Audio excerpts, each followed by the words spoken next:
Mister perfect extra gold திருமணமான ஆண்களுக்கு திருப்பு முனையை ஏற்படுத்தும் ஹலாலான இயற்கை வியாகரா.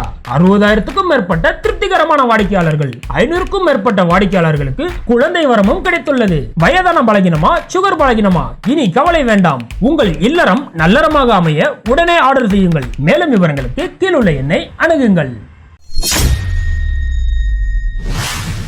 எகிப்துல நடந்துட்டு இருக்கக்கூடிய ஒரு ஆலோசனை கூட்டம் இன்னைக்கு சர்வதேச அளவில் ஒரு முக்கியமான செய்தியாக மாறி இருக்கு. எகிப்து தலைநகர் கெய்ரோவில் இந்த போர் நிறுத்தம் சம்பந்தமா ஒரு ஆலோசனை கூட்டம் நடத்தணும் அப்படின்னு சொல்லி இன்னைக்கு ஒரு கூட்டத்துக்கான ஏற்பாடு செஞ்சிருக்காங்க. இதுல ஹமாஸை சேர்ந்த முக்கியமான தலைவர்கள் அந்த கூட்டத்தில் கலந்துருக்கிறாங்க. அமெரிக்காவுடைய சார்பில் இருந்து சில அதிகாரிகள் அந்த கூட்டத்தில் கலந்துக்கிறாங்க அப்படின்னு சொல்லப்படுது. இந்த கூட்டத்தில் ஹமாஸ் அங்க முன்வைக்கக்கூடிய ஒரு கோரிக்கையை இந்த கூட்டத்தில் முன் வச்சிருக்கிறாங்க. இந்த போர் நிறுத்தத்துக்கு நாங்கள் தயாராக இருக்கிறோம், இந்த போரை ஒரு முடிவுக்கு கொண்டு வருவதற்கும், அதே மாதிரி இஸ்ரேலுடைய ராணுவ படை காசாவுடைய எல்லையை விட்டு ஒட்டுமொத்தமாக அவங்க இங்கிருந்து காலி பண்ணி போகணும் அப்படிங்கிறத அவங்க ரெண்டாவது டிமாண்டாக வச்சிருக்கிறாங்க. மூணாவது, இடம்பெயர்ந்த மக்கள் அவங்களோட இருப்பிடத்திற்கு திரும்ப வர்றதுக்கான ஏற்பாடு செஞ்சு கொடுக்கணும். ஏன்னா இதனால பல மில்லியன் கணக்கான மக்கள் அவங்களோட இடங்களை காலி பண்ணிட்டு போயிருக்கிறாங்க. அவங்களோட வீடுகள் மொத்தமாக அழிக்கப்பட்டிருக்கு. திரும்ப அவங்களோட இடங்களுக்கு வர முடியாத அளவுக்கு இங்க மிகப்பெரிய அச்சுறுத்தல் இருக்குது.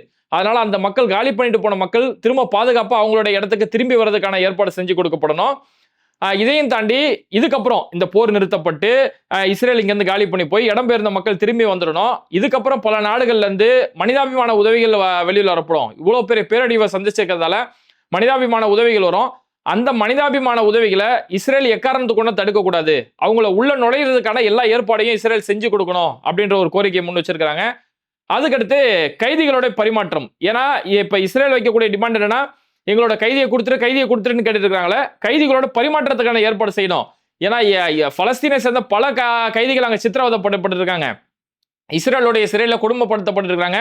நேத்து நைட்டு கூட ஒரு பலஸ்தீன கைதி ஒருத்தர் ஒரு விசாரணை அப்படின்ற பேர்ல கூப்பிட்டு போய் அடிச்சு சித்திரவதை செய்யப்பட்டதுல நேத்து ஜெயிலே ஒருத்தர் பலஸ்தீன கைதி ஒருத்தர் இறந்திருக்கிறாரு. அப்போ இப்பேற்பட்ட சித்திரவதை நடக்கிறதால எங்க எப்படி உங்களோட கைதியை கேட்குறீங்களோ அதே மாதிரி இஸ்ரேல் சிறையில் இருக்கக்கூடிய பலஸ்தீன கைதிகளை விடுவிக்கணும். இப்படி ஒரு 5 டிமாண்ட்ல ஹமாஸ் இந்த கோரிக்கை முன் வச்சிருக்காங்க. போர் நிறுத்தம் கொண்டு வரணும், இஸ்ரேல் படைகள் காசா விட்டு ஒட்டுமொத்தமா காலி போகணும், புலம்பெயர்ந்து போன மக்கள் அவங்க திரும்பி வர்றதுக்கான ஏற்பாடு செய்யணும், மனிதாபிமான உதவிகள் அவங்களுக்கு வர்றதுக்கான எல்லா நுழைவுக்கான எல்லா ஏற்பாடும் செஞ்சு கொடுக்கணும், கைதிகளை பரிமாற்றம் செய்யப்படணும், 2 தரப்புலையுமே கைதிகள் பரிமாற்றம் செய்யப்படணும். இந்த டிமாண்டுக்கெல்லாம் ஒத்துக்கிட்டா இந்த போர் நிறுத்தம் அப்படின்ற கட்டத்துக்கு நாங்க பேச்சுவார்த்தைக்கு நாங்க அதை விவாதம் செய்யறதுக்கு நாங்க தயாராகவே இருக்கிறோம் அப்படின்னு சொல்லி ஹமாஸ் அந்த மாநாட்டில் பேசியிருக்கக்கூடிய அந்த பேச்சுங்கிறது இன்னைக்கு சர்வதேச அளவில் ஒரு முக்கியமான பேச்சாக மாறி போயிருக்குது. இப்போ இந்த மீட்டிங்ல கலந்துக்கிறதுக்காக டொனால்ட் ட்ரம்போடைய கட்சியை சேர்ந்த ரிப்பப்ளிக் பார்ட்டியோட செனட்டராக இருக்கக்கூடிய லின்சே கிரஹாம் அவர் இங்கேருந்து கிளம்பும் போது அவர் ஒரு முக்கியமான வார்த்தையை சொல்லிட்டு தான் போறாரு. டொனால்ட் ட்ரம்ப் அவர் திரும்பவும் அமெரிக்காவுடைய அதிபர் மாளிகைக்குள்ள போகும்போது இந்த காசாவுடைய போர் எப்படியா நிறுத்திடணும்னு சொல்லி பாக்குறாரு. காசாவுடைய போர் நிறுத்தப்படணும் அப்படின்றத டொனால்ட் ட்ரம்ப் விரும்புறாரு. அவர் அதிபரா பொறுப்பேற்றதுக்கு அப்புறம் இல்ல, அவர் பொறுப்பேற்கிறதுக்கு முன்னாடியே போர் நிறுத்தத்தை அவர் விரும்புறாரு. அதனால அதுக்குண்டான முயற்சிகள் எடுக்கப்படணும் அப்படின்னு சொல்லி இந்த செனட்டர் இந்த வார்த்தையை சொல்லியிருக்கிறாரு. இதேமே எப்படி அரசியல் பார்வையில் எப்படி பாக்குறாங்க அப்படிங்கும்போது, இப்போ ஜோ பைடனுக்கு ஒரு பெரிய ஒரு அழுத்தம். எங்க இருந்து டொனால்ட் ட்ரம்ப் அதுக்கு பிறகு இந்த போர் நிறுத்தப்பட்டுட்டா இந்த கிரெடிட் எல்லாம் ட்ரம்புக்கு போயிடும் சொல்லி இப்போ ஜோ பைடன் வேகமான போர் நிறுத்தத்துக்கான வேலை செய்யறாரு. அதனால்தான் லெபனானுக்கும் இஸ்ரேலுக்கு மத்தியில் நடக்கக்கூடிய அந்த போர் ஒப்பந்தத்துக்கான ஏற்பாடு செஞ்சு கொடுத்தாரு. அப்ப அந்த மாதிரி போறதுக்குள்ள இந்த போரையுமே நம்ம நிறுத்திட்டோம்னா கிரெடிட் ஃபுல்லா நமக்கு வந்துடும் அப்படின்னு சொல்லி ஜோ பைடன் ரொம்ப மும்முரமா வேலை செய்யற நேரத்துல தான் இப்போ இங்க ரிப்பப்ளிக் பார்ட்டி சார்பில் ட்ரம்ப் உள்ள வரதுக்கு முன்னாடி போர் நிறுத்தத்துக்கான ஏற்பாடெல்லாம் செஞ்சுட்டு இருக்கிறாரு அப்படின்னு சொல்லி அவங்க மாறி அவங்களோட தற்புகள் பாடுறதுல அமெரிக்கா ரொம்ப பிஸியா இருக்கிறாங்க. எப்படியோ இந்த பலகட்ட இந்த மீட்டிங், இந்த ஆலோசனை கூட்டங்கள் எல்லாமே நடந்து அந்த போர் நிறுத்தப்பட்டு அந்த மக்கள் ஒரு அமைதியான சூழல் வாழ்ந்தா சரி அப்படிங்கிறது தான் இன்னைக்கு எல்லாரோட ஒரு ஆவலாக இருந்துட்டு இருக்கு. ஓகே, அடுத்து இந்த போர் நிறுத்தம் அப்படிங்கிற வார்த்தை இன்னைக்கு இஸ்ரேல்ல மிகப்பெரிய அளவுல ஒழிச்சிட்டு இருக்குது. நேத்து சனிக்கிழமை ஈவினிங்க்கு மேல இஸ்ரேல்ல மிகப்பெரிய அளவுல ஒரு மக்கள் போராட்டம், கிட்டத்தட்ட 2000க்கும் மேற்பட்ட மக்கள் ஒரே இடத்துல கூட்டி இந்த போர் நிறுத்தப்படணும், பணைய கைதிகளை மீட்டு கொண்டு வரணும்னு சொல்லி மிகப்பெரிய ஒரு ஆர்ப்பாட்டம் நடத்தி நெத்தன்யாவுக்கு எதிராக ஒரு ஆர்ப்பாட்டத்தை அறிவிச்சிருக்காங்க. அவங்க கையில வச்சிருந்த அந்த பதாகையில நம்ம பார்த்தோம்னா நெத்தன்யா அவருடைய ஆட்சியை அவருடைய புகழை பாதுகாத்துறதெல்லாம் இருக்கானே தவிர அவர் எக்காரணத்து கொண்டோம் பிணை கைதிகளை மீட்கப்படணும், இந்த நாடு மீட்கப்படணும் அப்படின்றதுல நெத்தன்யாவுக்கு கவனமே கிடையாது அப்படின்னு சொல்லி நெத்தன்யாவை டைரக்டா விமர்சனம் செஞ்சே அங்க இஸ்ரேலிய மக்கள் மிகப்பெரிய ஒரு போராட்டம் நடத்திட்டு இருந்தாங்க. 2000க்கும் மேற்பட்ட மக்கள் ஒரே இடத்துல கூட்டினதால இந்த போராட்டம் பெரிய ஒரு போராட்டமா இஸ்ரேல்ல மாறி போயிருக்கு. அந்த போராட்டத்தில் கலந்துகிட்ட மக்கள் அவங்க வச்ச கோரிக்கை என்னன்னா, இந்த போர் நிறுத்தப்படணும், பணைய கைதிகள் உடனே மீட்கப்படணும் அப்படிங்கிறாங்க. இதை ஏன் அவங்க நேத்து இந்த போராட்டத்தை தேர்ந்தெடுத்துக்கிறாங்க அப்படின்னு பார்த்தோம்னா, நேத்து கரெக்டா பணைய கைதிகள் பரிமாற்றப்பட்டு ஒரு வருஷம் ஆச்சு. அதாவது கடந்த இதுக்கு முன்னாடி வருஷத்துல கத்தார், எகிப்துடைய பேச்சுவார்த்தை மூலமா பணைய கைதிகள் பரிமாற்றம் செய்யப்பட்டாங்க. அப்ப ஹமாஸோட தரப்புல இருந்த ஒரு 105 இஸ்ரேலிய பிணை கைதிகள் அங்க பரிமாற்றம் செய்யப்பட்டாங்க. அந்த பணை கைதிகள் பரிமாற்றம் செய்யப்பட்டு கரெக்டா நேத்தோட ஒரு வருஷம் ஆச்சு. அப்ப இந்த ஒரு வருஷம் நாள நினைவு கூறக்கூடிய விதத்துல அந்த இடத்துல மக்கள் அங்க ஒண்ணு கூடி எப்படி போன வருஷம் பிணை கைதிகள் பரிமாறப்பட்டுச்சோ அதே மாதிரி திரும்பவும் பிணை கைதிகள் பரிமாறப்படணும். இந்த போர் சீக்கிரமா ஒரு முடிவுக்கு கொண்டு வரணும். நெத்தனியா தன்னோட சுயலாபத்தை பார்க்காம நாட்டோட நலனை யோசிக்கணும்னு சொல்லி இஸ்ரேலிய மக்கள் பெரிய அளவுல ஒரு போராட்டத்தை நேற்று நடத்தி இருக்காங்க. இப்ப இந்த போராட்டம் நடந்துட்டு இருக்கக்கூடிய நேரத்துல இஸ்ரேல்ல மிக முக்கியமான ஊடகமா இருக்கக்கூடிய சேனல் 12, இந்த சேனல் 12 சார்பில் ஒரு போலிங், ஒரு வாக்கெடுப்பு ஒன்று நடத்துறாங்க. இந்த போர் நிறுத்தப்படணுமா அப்படின்னு சொல்லி அந்த சேனல் சார்பில் கேட்கும் போது இஸ்ரேலிய மக்கள்ல 71% மக்கள் இந்த போர் உடனடியாக நிறுத்தப்படணும், பிணை கைதிகள் பரிமாற்றப்படணும் அப்படின்னு சொல்லி 71% மக்கள், பெரும்பான்மையான மக்கள் இந்த கருத்தை சொல்றாங்க. மீதி இருக்கக்கூடிய ஒரு 14% மக்கள் நாங்க கருத்து கூற விரும்பல அப்படின்ற ஒரு ஸ்டாண்ட்ல நிக்கிறாங்க. இன்னும் ஒரு 15% மக்கள் தான், அந்த 15% மக்கள் தான் இந்த போர் நிறுத்தப்படக்கூடாது, போர் தொடரணும்னு சொல்லி வெறும் 15% மக்கள் தான் இஸ்ரேல்ல நெத்தனியாவுக்கு ஆதரவா இருக்கிறாங்க. மீதி இருக்கக்கூடிய 71% மக்கள் இந்த போர் உடனடியாக நிறுத்தப்படணும் அப்படின்ற ரொம்ப உறுதியா இருக்கிறாங்க. இப்ப இந்த போர் நிறுத்தணும் சொல்றாங்க 71% மக்கள். இதுல நெத்தனியாவுடைய ஆதரவாளர்கள் 56%, 71%த்துல நெத்தனியாவுடைய ஆதரவாளர்கள் மட்டும் 51% அப்படின்னு சொல்லி இந்த சேனல் 12 சார்பில் இந்த போலிங் அறிவிச்சிருக்காங்க. ஓகே, இப்போ காசாவுடைய களத்துல இருந்து வந்திருக்கக்கூடிய செய்தி, இஸ்ரேல் இப்ப தொடர்ந்து அங்க நடத்தக்கூடிய தாக்குதல்ல கடந்த ஒரு நாள்ல மட்டுமே 24 மணி நேரத்துல மட்டுமே 100க்கும் மேற்பட்ட காசாவுடைய மக்கள் அநியாயமா கொல்லப்பட்டிருக்கிறாங்க அப்படிங்கிற ஒரு செய்தி. மிகப்பெரிய ஒரு மோசமான தாக்குதல், பல கட்டடங்கள் மேல நடத்தப்பட்ட தாக்குதல்ல கட்டட இடிபாடுகளுக்குள்ள சிக்கி பல மக்கள் அப்படின்னு சொல்லி அந்த மக்கள் மிகப்பெரிய ஒரு பாதிப்பை சந்திச்சிருக்கிறாங்க. இதுல வடக்கு காசாவுல மட்டுமே 40 பேர் கொல்லப்பட்டிருக்கிறாங்க. அதே மாதிரி தெற்கு கான் யூனிஸுடைய பகுதியில், அந்த பகுதியில் உணவுக்காக காத்துட்டு இருந்தாங்க. அந்த இடத்துல போனா எனக்கு சாப்பாடு கிடைக்குன்னு சொல்லி உணவுக்காக காத்துட்டு இருந்த மக்கள்ல மட்டுமே 10-12 பேர் அங்க அநியாயமா கொல்லப்பட்டிருக்கிறாங்க அப்படிங்கிற செய்தி வருது.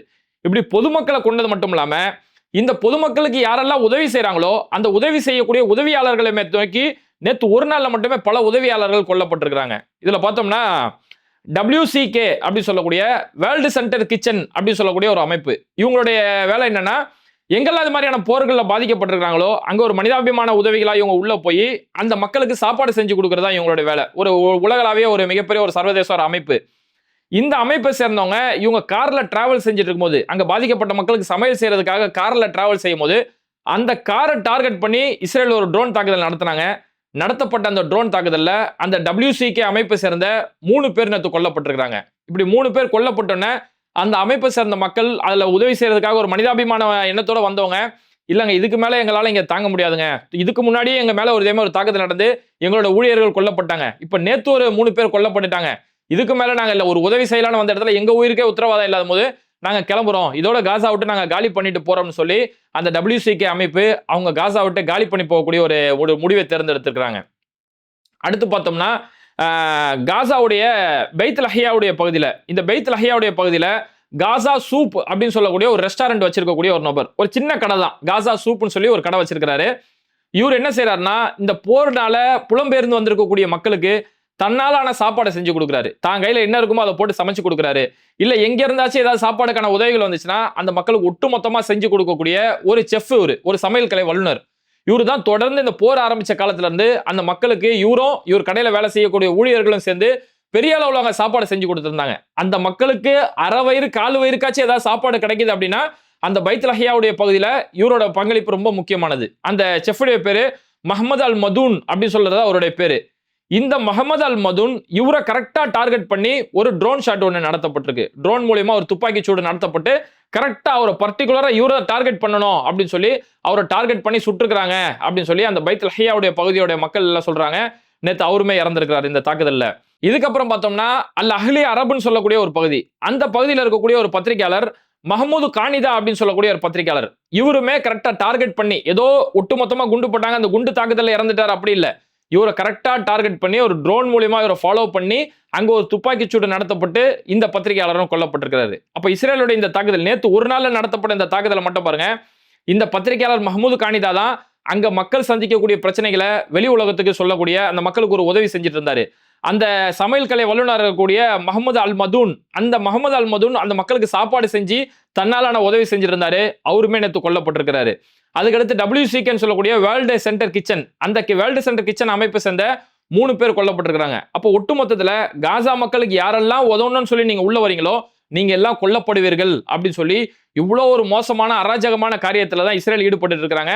தொடர்ந்து கடந்த 24 மணி நேரமே ஜபாலி அகதி முகாம் இருக்கக்கூடிய பகுதிகளை, நுசைராத் அகதி முகாம் இருக்கக்கூடிய பகுதியில, நாசருடைய பகுதிகள் சொல்லி பல இடங்கள்ல இஸ்ரேல் நேற்று ஒரு கொடூர தாக்குதல் நடத்தினதுல 100க்கும் மேற்பட்ட பொதுமக்கள் அந்த இடத்துல அநியாயமா செத்துருக்காங்க. இதோட மிகப்பெரிய ஒரு கொடுமை என்னன்னா, சேவ் த சில்ட்ரன் அமைப்பு, இவங்க இந்த மாதிரி எங்கெல்லாம் போர்கள் நடக்குதோ அங்க பாதிக்கப்பட்ட குழந்தைகளை பாதுகாக்கிறதுக்கு மட்டுமே செயல்படக்கூடிய ஒரு சர்வதேச அமைப்பு.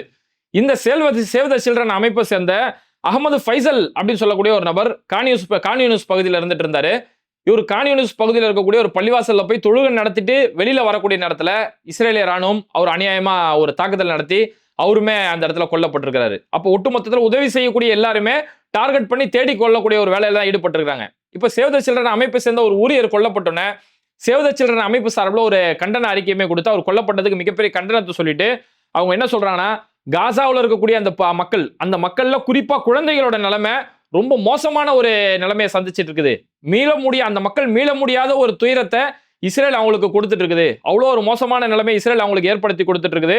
அதனால இந்த விஷயத்துல காசாவில் இருக்கக்கூடிய குழந்தைகளோட நிலைமை பார்த்தோம்னா காசாவுடைய அடுத்த தலைமுறை மிகப்பெரிய ஒரு ஆபத்தை சந்திச்சிட்டு இருக்கிறாங்க. காரணம், தொடர்ந்து அவங்க பார்க்கக்கூடிய வன்முறைகள், இந்த வெடிகுண்டுகள், இதுக்கு மத்தியில் அந்த குழந்தைகள் வாழ்றதால அவங்க உடல் ரீதியாகவும் மன ரீதியாகவும் மிகப்பெரிய ஒரு பாதிப்பை சந்திச்சுக்கிட்டு இருக்கிறாங்க. அடுத்த தலைமுறை மிகப்பெரிய ஒரு ஆபத்துல இருக்குது.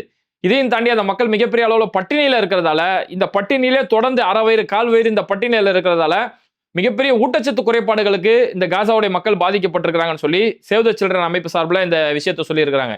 ஏன்னா வெள்ளிக்கிழமை நடந்த ஒரு சம்பவம். வெள்ளிக்கிழமை டைரல் பலாவுடைய பகுதியில் ஒரு பேக்கரியில் அவங்களால முடிஞ்ச சாப்பாடு அந்த பகுதியில் இருக்கக்கூடிய மக்களுக்கு கொடுக்குறாங்க. இந்த சாப்பாடை வாங்குறதுக்காக அந்த மக்கள் ஒன்று சேர்ந்து அந்த இடத்துல நின்றுறாங்க. ஏதாவது எனக்கு கிடைச்சிடாத, என் பிள்ளைக்கு ஏதாவது கிடைச்சிடான்னு சொல்லி வாங்கும்போது இந்த கூட்ட நெரிசல்ல மட்டுமே 2 குழந்தைகள் இறந்து போயிருக்காங்க. 2 பெண் குழந்தைகள் இந்த கூட்ட நெரிசல்ல இறந்து போயிருக்காங்க. ஒரு பெண் ஒருத்தவங்க, அவங்க ஒட்டுமொத்தத்துல 2 குழந்தைகளோடு சேர்த்து 3 பேர் அந்த இடத்துல இறந்து போயிருக்காங்க கூட்ட நெரிசல்ல மட்டுமே. இப்போ இவ்வளவு பெரிய ஆபத்து அந்த காசா சந்திச்சுட்டு இருக்கிறதால சீக்கிரமே இங்க ஒரு போர் நிறுத்தத்துக்கு கொண்டு வரணும், போர் நிறுத்தத்துக்கான ஒரு பேச்சுவார்த்தை கொண்டு வரணும். அந்த போர் நிறுத்தத்துக்கு ஒரு தீர்வா இப்போ கெய்ரோல நடக்கக்கூடிய இந்த மாநாடு கை கொடுக்குமா அப்படிங்கிறத பொறுத்திருந்து தான் பார்க்கணும். இது மாதிரி வீடியோக்களை தொடர்ந்து பார்க்கறதுக்கு மறக்காம பேட்டை டிவியை சப்ஸ்கிரைப் பண்ணிட்டு இந்த வீடியோக்களை உங்க நண்பர்களுக்கு அதிகமா ஷேர் செய்யுங்க. இணைந்திருப்போம்.